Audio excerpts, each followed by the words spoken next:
Welcome to PsychoScope, where human psychology is decoded.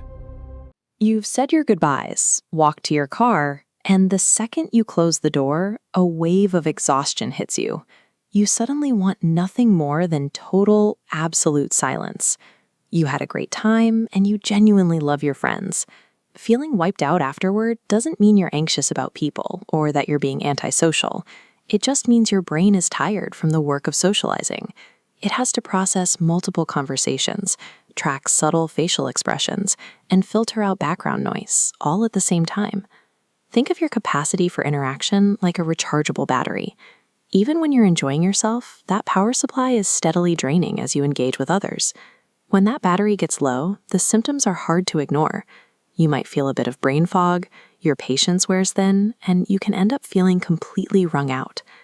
Noticing when you're hitting that limit is a foundational part of managing your stress. It helps prevent a busy day from snowballing into long-term burnout. Taking time alone is an active process. It's the mental equivalent of plugging into a charger so your system recovers. For introverts, this quiet space is vital. Without needing to react or manage how you're perceived, the brain finally powers down its outward-facing sensors. This regular self-care fuels your mind, making it easier for you to step back out and engage with the world later on. In a busy environment, your brain has to multitask constantly. It has to separate the person speaking from the background music, monitor the door opening, and read body language all at once. Even if you aren't trying to, performing for a group keeps your mind on high alert.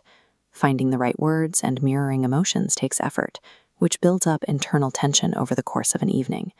When you finally retreat to a quiet place, your body sends out an internal signal for calm concentration. It's a chemical response that rewards your nervous system for things like reading, reflecting, or simply enjoying the stillness. Without distractions, your brain shifts into an internal processing state. This is when your mind connects loose ideas, stores memories, and untangles problems without you having to consciously think about them. But the choice is the most important part. Being forced into isolation can be stressful, but the brain begins to recharge when it feels it has the autonomy to choose its own surroundings. A quiet room allows that mental clutter to settle. It gives your nervous system a chance to return to its steady, natural baseline after a busy day.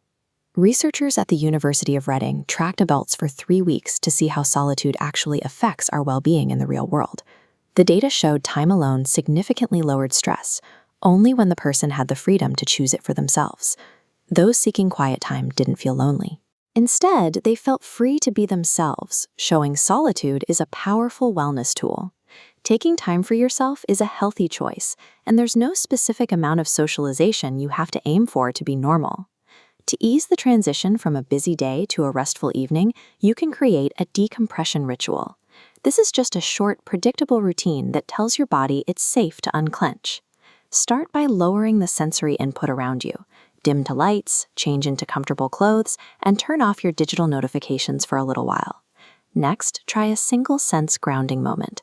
This means focusing purely on one sensation, like the warmth of a cup of tea or warm water on your hands.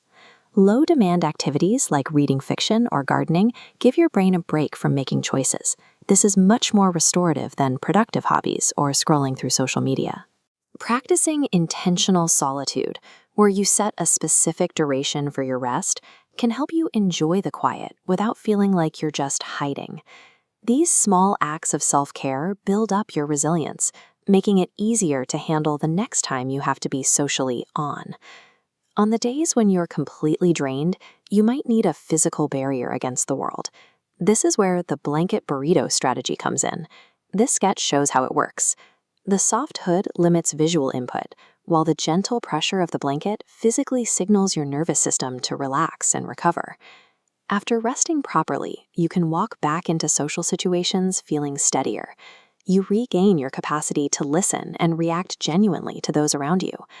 By honoring your need for quiet today, you're leaving yourself better prepared to show up with genuine energy for the people you care about tomorrow.